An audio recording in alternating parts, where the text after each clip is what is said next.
studs gonna be Yeah, basically, they can't get through the sidewalks safely from them.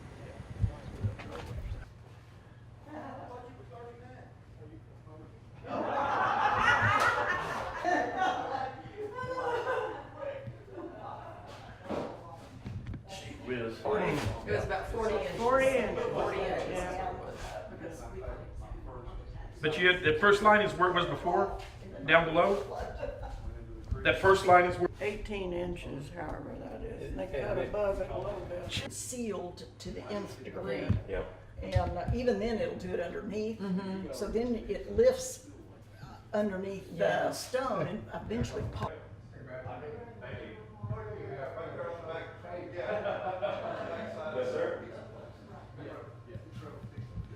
Get you some help? Yeah. These people are here to help you. Okay? Wonderful. That's the people that I've been talking to on the phone for a couple of weeks now. Yeah. Remember I told you I was talking to people on the phone. Yeah. Okay? I believe you. Okay? Okay? I need you to put this on for me. Yeah. We're gonna go move on this wall because it's better lighting so we can get. Let me get this one. No, you're gonna be getting in. You're need to just set getting the this down. picture too. Yeah. Here, Mom, let me have your purses. There, man, tell you what, don't that look pretty? Got it. Up against this wall, guys. Yeah. Now, you got to speak pretty loud for him. Okay. Get in there closer. Okay, there you go. Getting Close pretty together. close. Together. Okay. Close together. We gotta get up here like we like each other. Me in or out? Either way, Steve. Go ahead and get in there. You're the one that got this thing going. Okay. Okay, go ahead. All right, Walter, what we've got here is from the VFW Foundation in Austin, Texas. John, Austin. yes, sir, John drove up there yesterday. And this is to help you pay your existing bills. It's not to help you rebuild the house, but to pay your living expenses. We also brought you a check for $500. Wonderful. To pay just normal expenses.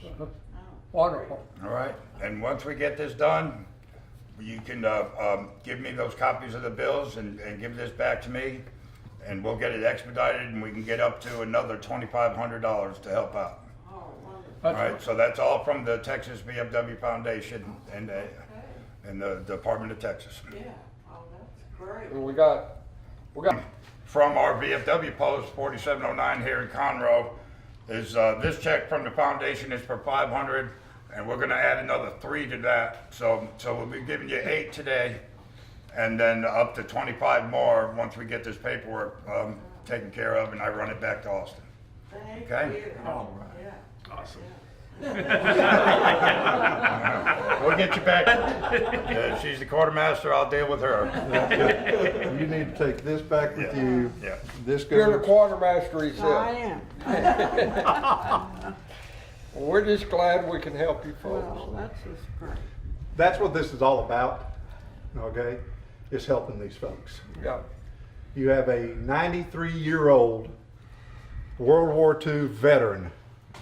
Okay, and an 87-year-old wife that cannot rebuild this house on their own. True. So therefore, we as Americans have to step up and help these people out. And that's what my job was, is try to get them some help, and I think I did some work on it, so. All How right. tough was it finding help though? I went through the actual Navy recruiter base in Conroe. They told me that the Navy did not do anything like that. Then I called the Navy in Houston, and they told me they did not.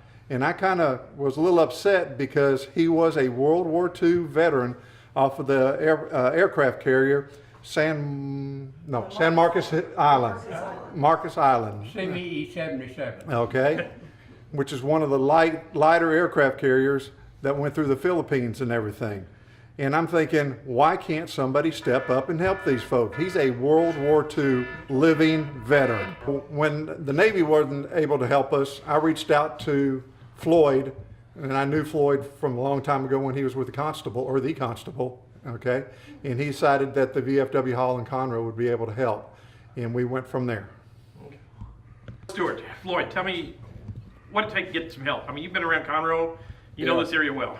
I've been around here 70+ years. Served as constable, precinct 2. Then I went to work for the VFW. We have, right after the hurricane, our post turned into a relief center. We prepared breakfast, dinner, and evening meals for upwards of 40,000 people. Kevin Brady was gracious enough to make some phone calls and got us 10,000 pounds of fresh meat delivered. We cooked it at the post and distributed it all over southeast Texas. We had our bingo hall was totally changed to a supply center. We had 10 or 12 rows of 8-foot tables, 40 foot long, stacked to the ceiling with relief supplies. We worked with the Friends of Conroe as a central distribution station for Montgomery County. So the supplies came into the post, but they went back out. They went out to churches and other centers that needed the help.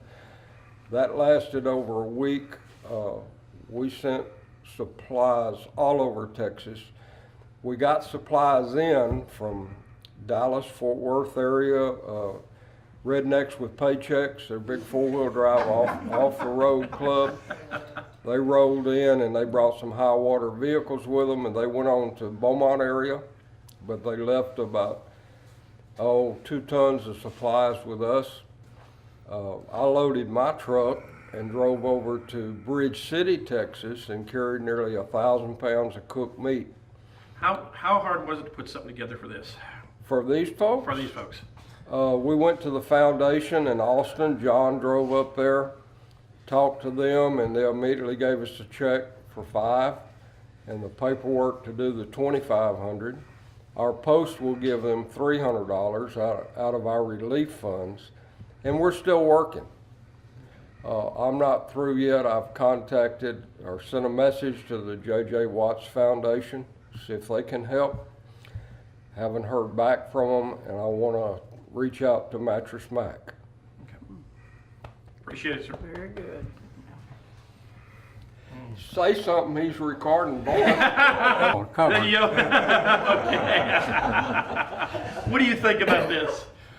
I'm without words, frankly. To me, it's unbelievable. And I'm grateful. My family's grateful. And thank you so much, all of you. Yes, yes. You flooded, what, 94 on this house? You flooded in 94 Yeah. and it flooded again. How bad was it in 94 compared to this time? Well, this is basically double, 18. a little more than double Oh, yeah, yeah. of the height. It was astounding to me because next door here, the people next door, of course, flooded more. They had about 9 feet in theirs. But the last camera view I saw of them, the boy made the picture. This was still unflooded, while theirs had about 7 feet of water in it. That's the other 2 to 3 feet here. Mm-hmm. So I went under. Tell me about your service. You started in the Navy. Kind of tell me a little bit about it. Tell me about your service. Your military service. World War II. Well, I was a volunteer right after Pearl Harbor. I was between 17 and 18 in high school. And so, as lived on the farm, as I told my father I was going, he asked me to finish plowing the peanut patch. So I did, with a mule, which helped me in the military. And so then I left and hitchhiked my way to Muskogee, Oklahoma, 30 miles, and went to the recruiting stations. I went in and I went to the Marines, and I talked to the Marines, and the 2 old sergeants says, "Look, son, you're way too young and too small for us." I weighed about 145 pounds then. And I said, well, I want to be in the Marines. He says, no, talk to the Navy. So the Navy recruiter jumped at his opportunity and says, raise your right hand. So that's how that happened. And I immediately left for San Diego Training Center. And Navy's big on crafts. And so I enrolled I wanted action, so I enrolled in the aerial motor torpedo boat squadrons. And since they use aircraft torpedoes, I was assigned to President John Kennedy's 107 boat in Boston. And the day before I was due to leave, I was still at San Diego, I came down with double pneumonia. And they put me in a base hospital for a week or two. Then my opportunity was gone with motor torpedo boats. I went to aerial torpedoes then. So all of my training and et cetera posted me to aerial torpedoes. And we had, since we were a Marine Corps group, I was at Kaneohe Bay, Hawaii at the time. And they then, after that,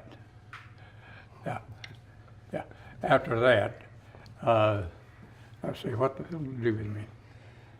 Anyway, then I was put aboard Marcus Island, CV 77. And from then on, I stayed with them until the vast invasion force gathered at Opera Harbor on Guam. And I was part of the invasion force. And then after the second atomic bomb dropped, the Emperor decided no mas. And so they flew me in, Marine pilot flew me in to Atsugi Airport, northeast of Tokyo. And the Marine pilot landed me. I got out there, I went to the harbor master. He asked me if I had any money. I said about $400. He said, then son, I know you're here now. I've assigned you to a bunk in a destroyer here. Go out and have a good time. So I did. And then I went from there on the destroyer down to the inland seas to Wakayama-wan. They put me off there, and I was right arm rate, which is gunnery. And so they put me off there, and I acted as the guardsman among the group. They were separating all of the Japanese soldiers who had won their part of the war in China and Manchuria. They were bringing them in, a surly group. So we separated them from their arms, their swords, and everything.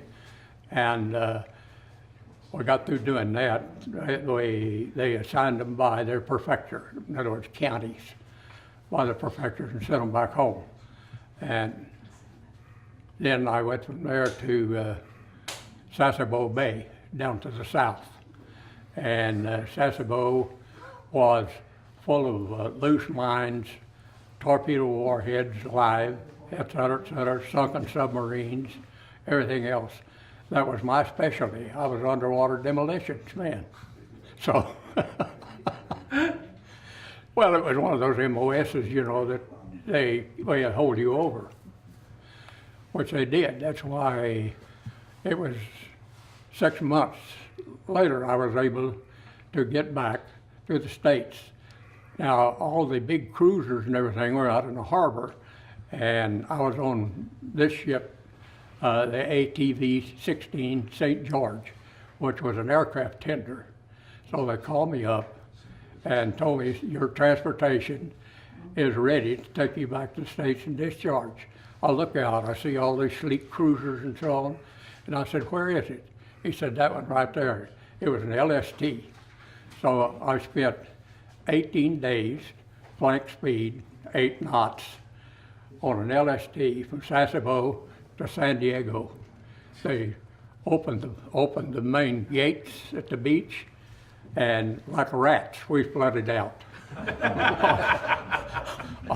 on the beach. And then they finally got us rounded up and sent me to Oklahoma City to be discharged. First man I ran into was a doctor who I knew from Eufaula, Oklahoma. And so he saw me and he says, what in the world are you doing here? I said, send me home. Send me home. So he did. And basically that's my story, except I then went on the GI Bill of Rights to college and went with me. And we had gotten married. And so I then majored in geology and geophysics and became an explorationist worldwide with Exxon. Awesome. Now you said you left the Navy and you went into the Army afterwards. You went to the Army also? For Korea. Okay. Yeah, and I took for them, they were cross-training people at the time. And I was a veteran. Most of the young guys were the National Guard, the 45th Infantry Division, who always fought with the 36th Texas. And what they did was, I went to Fort Bragg, North Carolina, and went to parachute infantry training. And I finished that, and the colonel saw me in all what I was doing, and I was rated #1 out of all the total group. And so he offered me a commission, federal commission, as a second lieutenant. And I looked up at the organization, his organization board. Walked over there and looked at it, and there wasn't a single second lieutenant on it. So I knew what my role was going to be if I went. And I had just had a baby. We just Connie around here somewhere. Just had a child, and I told him, sir, I'm greatly honored, but I must reluctantly refuse. So, of course, he lost interest immediately. So that's my story. And I went on GI Bill rights. Yeah. All right. Yep. Jeez.